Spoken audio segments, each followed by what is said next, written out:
Muy bien. En otros ejercicios hemos realizado cálculos de productividad parcial, productividad total, pero ahora vamos a realizar cálculos de producción equivalente. La producción equivalente es una medida que justamente nos ayuda a tener una estimación o un cálculo de cuál fue la producción total de la organización en equivalencias. Porque recuerden que no necesariamente todas las unidades se dejan terminadas al final del periodo. Existen procesos que tienen cierta complejidad. Habíamos visto, por ejemplo, la fabricación de un avión o de un barco, o igual la producción de helados que requieren dejar el producto en congelación durante cierto tiempo, y pudiese que cuando se toma el límite del periodo, el producto no esté terminado al 100%. Entonces lo que se hace es tomar la producción equivalente porque ese producto todavía en proceso ha consumido insumos.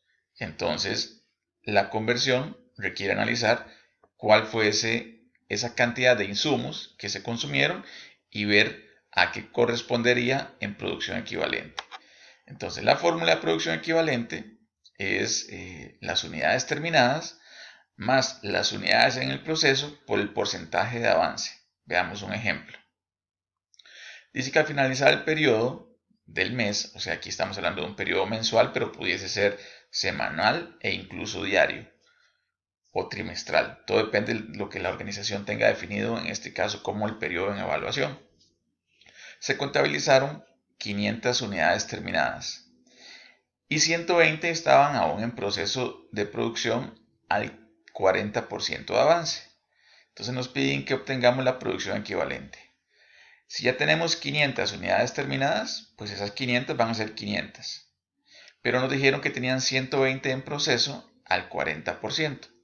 Entonces la producción equivalente va a ser la sumatoria de las 500 unidades terminadas más el 40% de las 120. Eso va a ser 500 más 48. O sea, la producción equivalente en este ejercicio es de 548 unidades. Veámoslo ahora, pero a partir de los costes. Los costes equivalentes es el total de costes dividido entre la producción equivalente. Veamos este ejercicio. Dice que al finalizar el periodo, justamente el mismo que estamos trabajando en este ejercicio, los costes se contabilizaron en 48.000 colones. Para obtener los costes de producción equivalente, entonces, ¿qué tenemos que hacer? Y muy sencilla. Nada más tomar la producción equivalente, las unidades, los costos del periodo y hacer la división. Entonces, el costo equivalente por unidad es de 48.000 colones entre las 548 unidades. Y eso nos da un costo equivalente por unidad, y lo recalco aquí, por unidad de 87.59 colones. Yo quisiera hacer una comprobación de que ese costo está bien. Entonces, ¿cuál sería la comprobación? Tengo 500 unidades terminadas y las multiplico por el costo equivalente de cada unidad, me da un monto. Tengo unidades en proceso a un 40% y las multiplico por el costo equivalente de unidad y eso me da otro monto. Cuando yo sumo estos dos montos en amarillo, ese es el resultado que obtendría.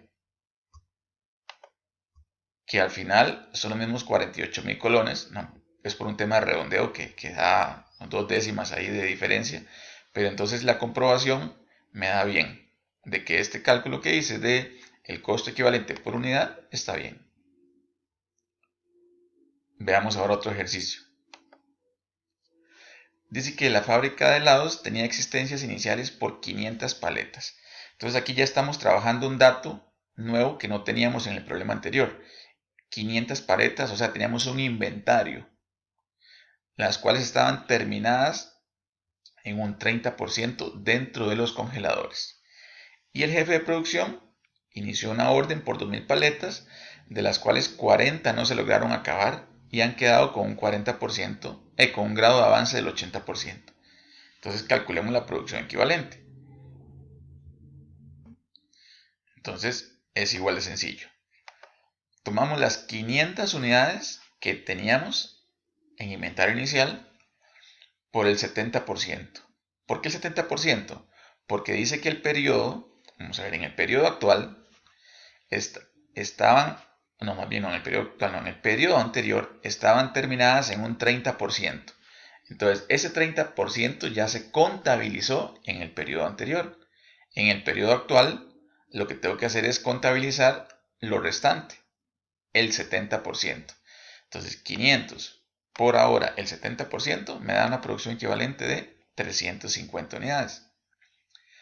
De las 2000, dice que no pude terminar 400, entonces sí terminé 1600 paletas.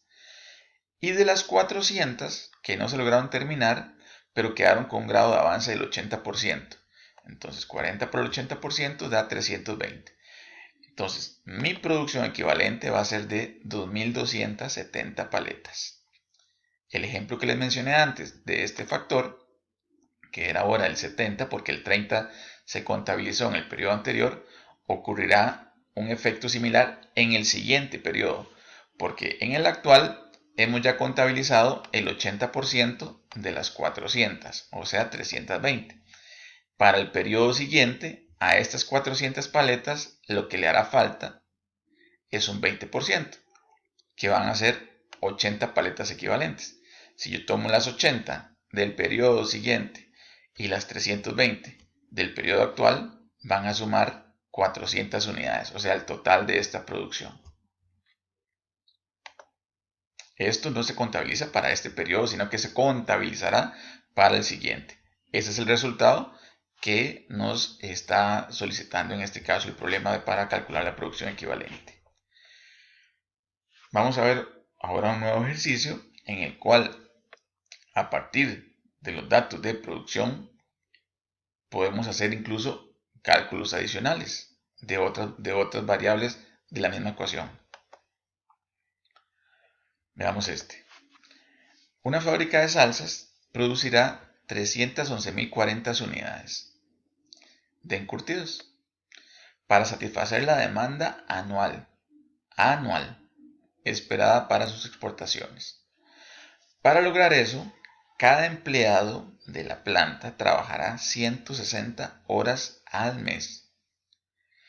Y me dice que la productividad laboral en la planta es de 1.5 cajas, ojo, 1.5 cajas de encurtido por cada hora de trabajo, y la caja trae 12 unidades. Aquí no es por cada hora de trabajo, aquí es por cada hora hombre. En realidad es esto. Laborada. Ajá. Es por cada hora hombre laborada, que es muy diferente a por cada hora de trabajo. Y la caja dice que trae 12 unidades. Entonces veamos, dice que nos piden que calculemos, por ejemplo, el número de trabajadores. Entonces el número de trabajadores de momento es desconocido porque el problema no lo dice. No dice cuántos trabajadores hay. Más bien es lo que ocupamos calcular. Pero sí tenemos las salidas, que dice que son 311.040 unidades. Entonces, recuerden que habíamos visto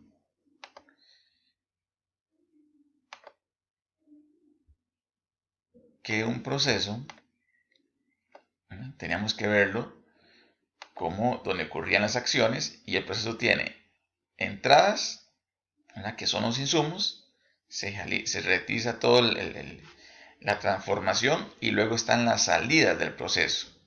Entonces, en este caso las salidas son 311.040 unidades. ¿Cuáles van a ser las entradas? Ok, veamos las entradas. Las entradas van a ser X, que va a ser el número de trabajadores. Dice que cada trabajador trabaja 160 horas al mes. Y como el año tiene 12 meses, porque vean que nos están dando una salida anual. Aquí está la salida anual, 311.040 unidades anuales. Entonces lo multiplicamos por los 12 meses. Hay que siempre desglosar y fracturar el problema a los elementos más básicos para poder identificar bien y que no haya confusión de que nos están dando una producción anual y los datos nos estén dando de forma mensual. Aquí nos está dando el trabajo mensual, pero sabemos que esta producción es anual, entonces tenemos que multiplicarlo por 12. Y nos dan también la productividad de la mano de obra, 1.5 cajas de encurtidos por hora. Entonces, hagamos los cálculos. Sabemos que 1.5 cajas de encurtido va a ser el valor de las salidas, en este caso 311.040, dividido entre 12. ¿Por qué entre 12? Porque la caja trae 12 unidades. Aquí no son 12 meses, sino la caja trae 12 unidades. Entonces tomamos la producción total y lo dividimos entre 12 para tener la cantidad de cajas. Y las entradas, que van a ser el número de trabajadores, X, desconocido por el momento, por la cantidad de horas laboradas al mes, por los 12 meses. Entonces, cuando hacemos el despeje de las variables, nos da esta ecuación. Igual mantenemos la misma fórmula arriba, que serían la producción de cajas.